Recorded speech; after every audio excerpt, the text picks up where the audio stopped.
The chair at the end of the table hadn't been pulled out.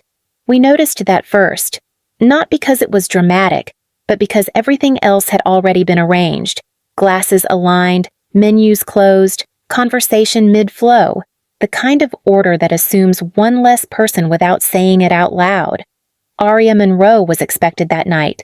She just wasn't accounted for. This is where her voice takes over. I stood there for a second, my hand still on the back of the chair, deciding whether to move it myself or wait to be noticed. The window beside the table showed the harbor. Dark water cut with thin lines of light. Everyone else was already seated.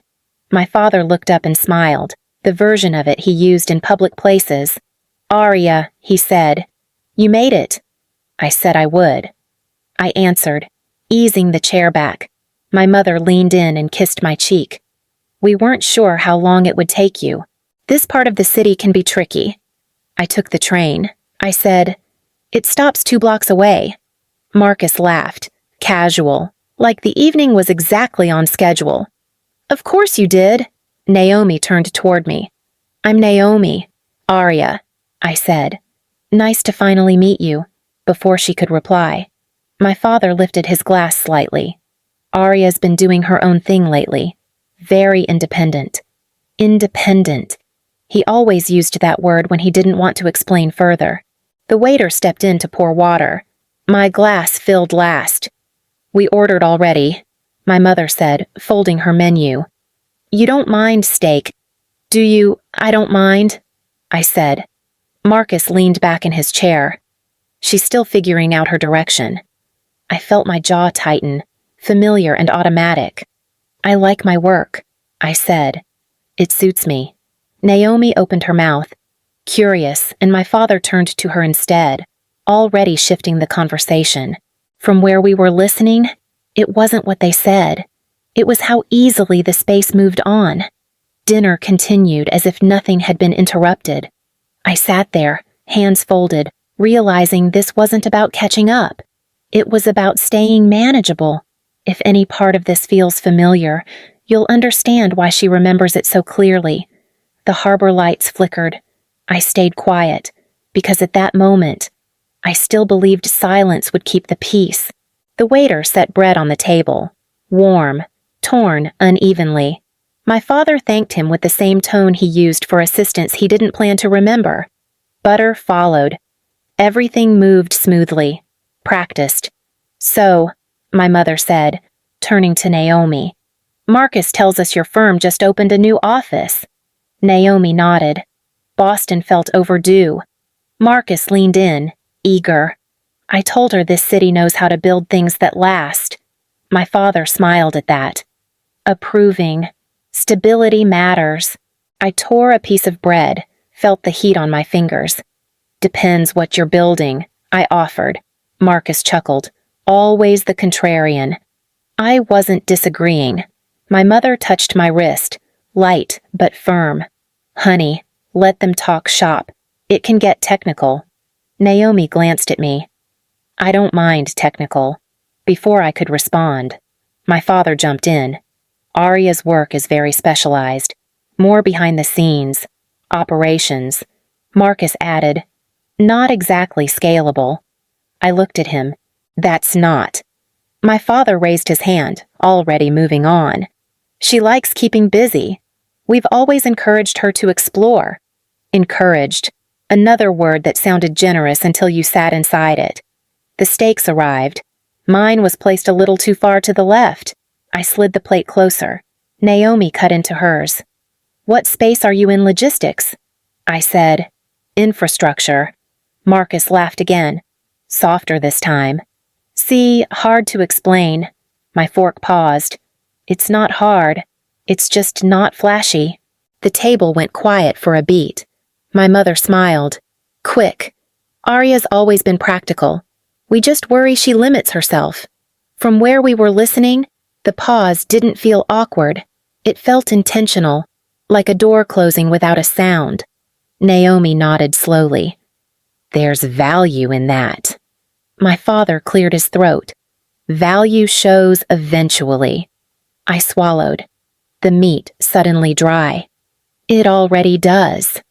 Marcus tilted his head. Does it? I didn't answer. Not because I couldn't, because I knew the shape of this conversation, and how it ended. The waiter came back to refill glasses. Mine again. Last. Naomi watched that happen. She didn't say anything. She didn't have to. Dinner continued, plates scraped, wine poured. My name came up only when someone needed it framed smaller.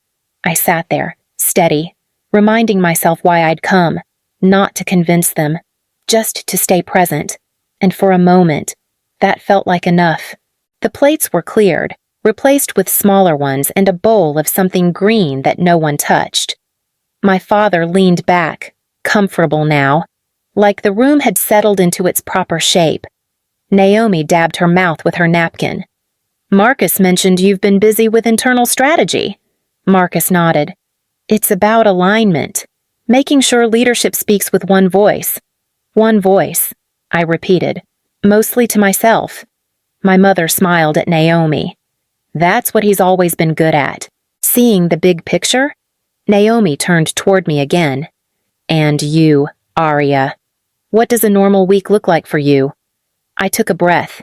It depends on the port. Time zones can. She keeps odd hours.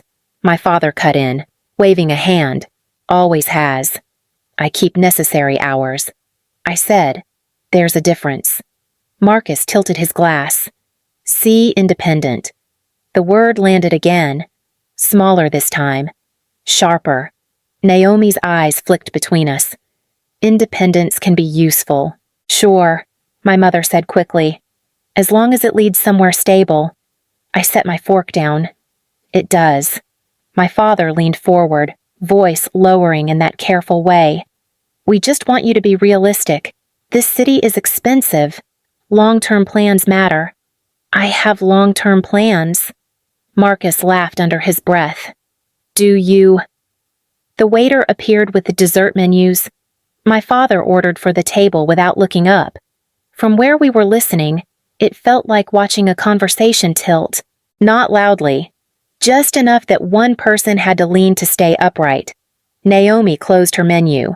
Aria, what part of logistics do you focus on ports? I said. Congestion. Optimization. That's operational, Marcus said. Not exactly investor-friendly. I met his eyes. You'd be surprised. My mother reached across the table, touching my hand. Sweetheart, we're not trying to discourage you. We just don't want people getting the wrong idea. The wrong idea of what she hesitated. That you're stuck. Silence pressed in. I felt it in my chest, the familiar tightness. Naomi broke it gently. I don't think that sounds stuck. My father smiled, polite. You're very kind. I pulled my hand back, folded it into my lap. I'm fine, I said, because that was the safest sentence I had. Marcus checked his watch. Dessert's taking a while. The waiter returned. My plate arrived last again. I watched the spoon sink into something soft and decided not to touch it.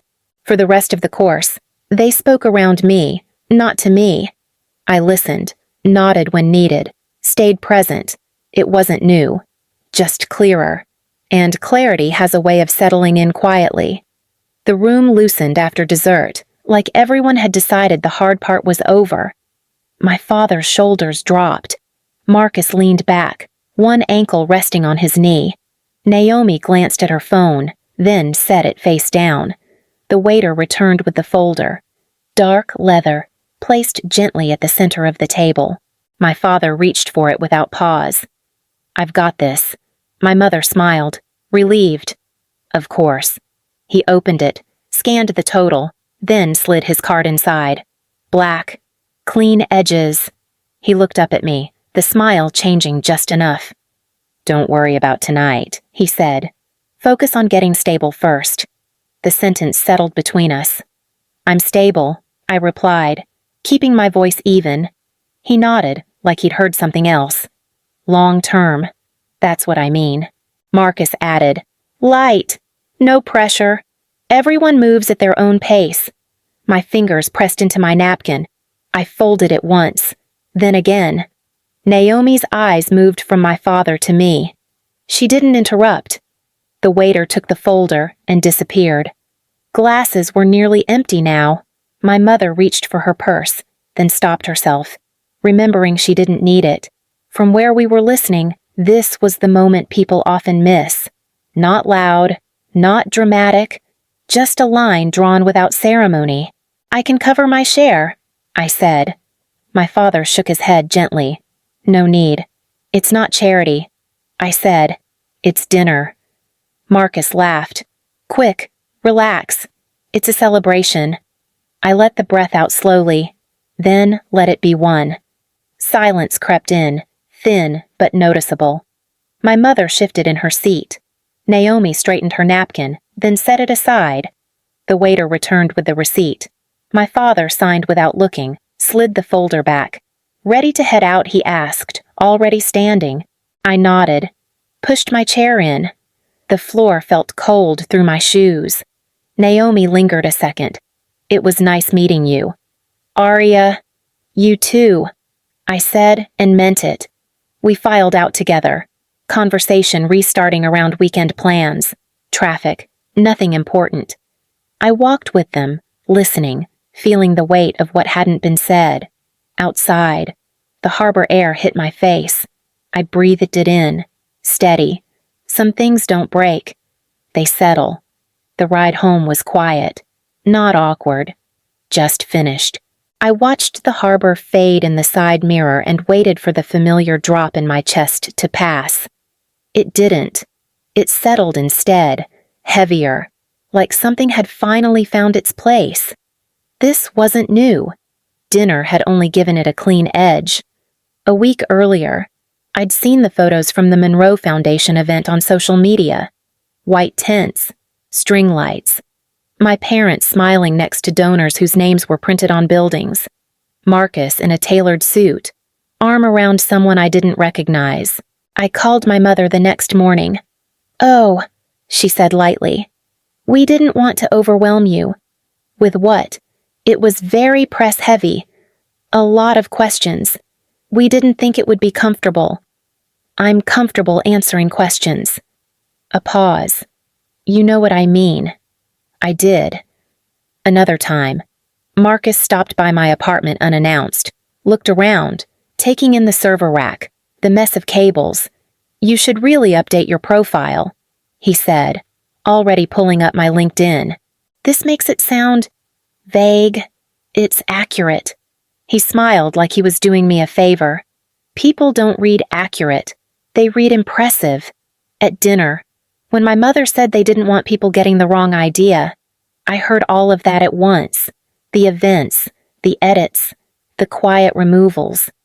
We noticed how often the word practical came up. It wasn't meant as praise. It was a boundary. The day after the engagement dinner, my father called. "I've been thinking," he began, voice careful. "You could always consult. Part-time. Something with a clearer trajectory." I have a trajectory. Silence. Then, softer. "We just need to know you'll be okay." "I am okay," he sighed, the sound of someone disappointed by an answer they didn't plan for. "You've always been hard to explain." "Aria." The sentence landed harder than the check had. "I don't need explaining," I said. "I need space." He didn't respond. The call ended politely. From where we were listening, that was the moment the word stopped being a description and became a decision. I sat on my couch afterward, shoes still on, phone face down. My laptop chimed with a message from my team overseas, a build update, a fix pushed live. I typed back, fingers steady. Later that night, my mother texted, just one line. "We worry because we love you." I didn't reply. I didn't feel angry. I felt sorted. Like pieces that had never fit were finally placed where they belonged. Somewhere outside my window. Traffic moved. I opened my laptop again, the screen lighting the room, and let the work pull me back into myself. The next morning started early.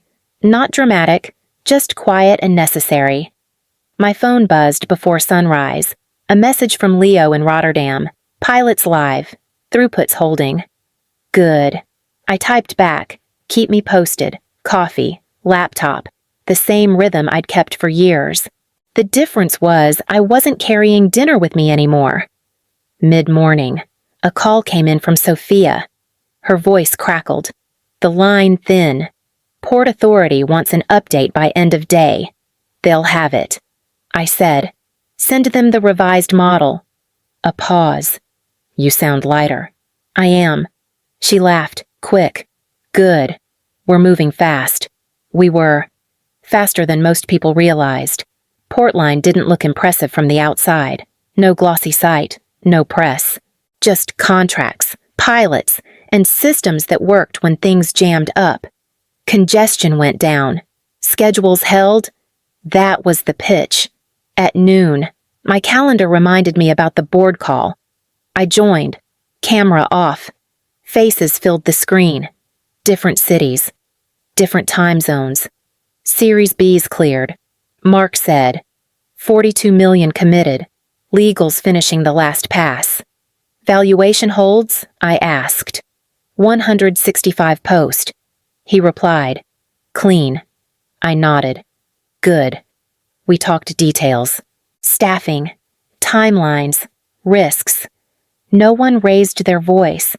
No one translated me into something smaller.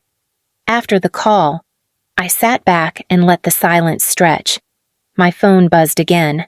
A text from Marcus. Dad's worried. I stared at it. Didn't answer. From where we were listening, this was the kind of moment that looks like nothing. No argument, no speech. Just a decision not to step back into an old role. In the afternoon, Naomi emailed, short, direct, good meeting you last night. Would love to continue the conversation. I read it twice. Didn't reply yet. Later. My mother called. I let it ring out. She left a voicemail. Voice soft. We just want to understand. Understand. The word sat there. Unused. I opened my notebook. Wrote down tasks for the next day. Rotterdam follow-up. Boston port call. Legal review. Understanding had never been the problem. Asking had. I shut the notebook. Closed the laptop. Outside. The sky had gone gray. Steady and even. I stood by the window for a moment, hands in my pockets, feeling the quiet hold. Then I turned back to the desk and kept going. Naomi suggested coffee 2 days later. Not formal. Just a place near the harbor with loud grinders and small tables. I arrived early, took the seat facing the window out of habit. She came in without hesitation, coat still open, phone in hand. Sorry, she said, sliding into the chair. Back to back. No problem. She ordered quickly, then leaned forward. I've been thinking about our dinner. I waited.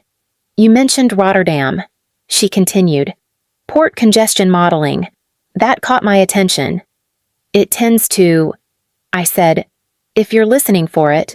She smiled at that. Most people aren't. She pulled her phone out, scrolled, stopped.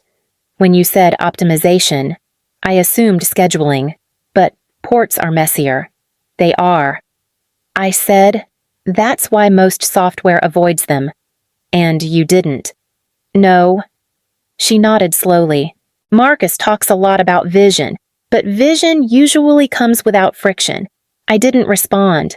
I didn't need to. Naomi took a sip of her coffee, then glanced at me. Who handles your regulatory interface in Europe?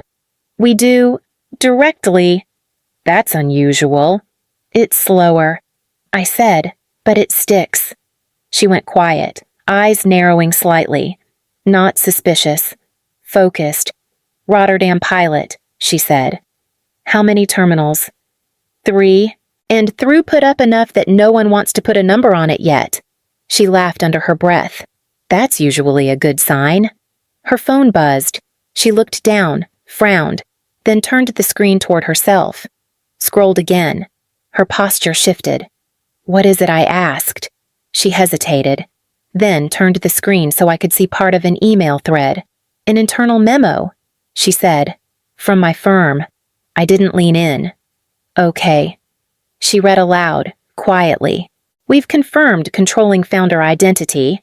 Aria Monroe, Portline AI, term sheet attached. The words hung between us.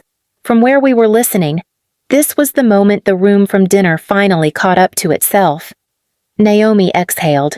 We've been trying to get access to you for months. I nodded. I know. Her eyes flicked up. You do. Your analyst reached out twice. Legal routed it. She shook her head. A short laugh. And you just let us keep knocking. I wasn't ready to open the door. She sat back. Your family had no idea. No, I said. They didn't ask. Silence settled. Not heavy. Clear.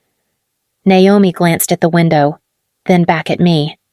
Your father mentioned passing on a logistics startup last year. I heard. That was you. Yes. She winced slightly. That's unfortunate. Things get missed. She studied me for a second. You're calm. I'm used to being underestimated. She nodded once.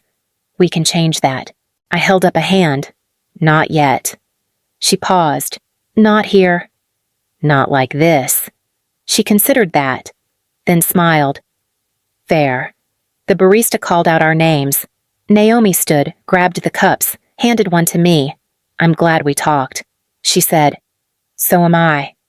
As she walked away, phone already back in hand, I stayed seated a moment longer, watched the water move outside, steady and indifferent. Some recognitions arrive late. When they do, they don't need an audience. I finished my coffee, stood, and went back to work. The call from my father came that evening. I was still at my desk, a half-empty mug cooling beside the keyboard. Aria, he began, careful. We need to talk. About what? Pause, paper shifting. About Portline. I leaned back. What about it? He cleared his throat. Naomi reached out to Marcus, asked questions. Specific ones. Did she? Yes. His voice tightened. She mentioned Rotterdam. Said your firm had been active. Active is one word. Silence again. Then, lower. I remember that pitch. Last year. Freight optimization. We passed. I know. Another pause. Longer this time. We didn't think it was scalable. I looked at the screen. Lines of code still open. You didn't think it was visible. That's not, it is. From where we were listening, the shift wasn't anger. It was recognition arriving without a place to land. My mother joined the call. I could hear it in the way her breathing changed. We were trying to protect you, she said softly, from being misunderstood. I wasn't misunderstood. I said. I was edited out. She didn't answer right away. When she did, her voice was smaller. We didn't know how to talk about what you do. You didn't try. Marcus cut in. Impatient. Naomi asked me what I actually build, and he exhaled. I didn't have a good answer. That happens. Aria. My father said, firmer now. You could have told us. I could have. I agreed. You didn't want to hear it. The line went quiet. No one rushed to fill it. My mother spoke again. She's offering to announce something. A partnership. Not yet. I said. Why not? Because this isn't a stage. Another pause. Chairs shifting. Somewhere far away. We're proud of you, my father said finally. The words felt late. Not wrong. Just late. I have a meeting. I said. I should go. Can we talk tomorrow? I'll let you know. I ended the call. Set the phone down. My hands were steady. That surprised me. Outside. The light had shifted. Evening settling in. They hadn't lost money. Or reputation. Not really. They'd lost the version of me that waited to be explained. I closed my laptop, stood, and turned off the lamp. The room went dim. Quiet. Exactly the way I needed it. The voicemail came the next morning. Early. My father's voice. Quieter than I remembered. Aria, it's me. We should talk when you have time. I listened once, then deleted it. The apartment was still. No rush. No screens lit yet. I made coffee, stood by the window, watched people move along the sidewalk below, everyone heading somewhere, nobody watching. Later, Naomi sent a short note. Whenever you're ready. No pressure. I replied with a thank you and left it there. Work filled the day the way it always had. Calls, messages, decisions that mattered because they led somewhere real. At one point, Leo asked if I wanted to fly out to Rotterdam the following week. Let's do it. I told him. I'll take the early train to the airport. That felt right. In the afternoon, my mother texted. Just my name. Nothing else. I didn't answer. Not because I was angry, because I didn't need to. I realized something sitting there. Hands wrapped around a cooling mug. The part of me that used to wait, used to hope for the right explanation. The right moment had gone quiet. Not hurt, just finished. I wasn't carrying the dinner anymore. Or the check. Or the word independent, sharpened into something small. I was carrying my own name again. Aria Monroe didn't lose her family that night. She stopped shrinking for them, and that changed how the rest of her life felt lighter, steadier, like standing on ground that finally held. I shut down my laptop as the light faded, left it on the desk. Tomorrow would come whether I rehearsed it or not. We'll stay here with that moment, the one where nothing dramatic happens and everything settles. If you felt it too, you know why these stories keep being told.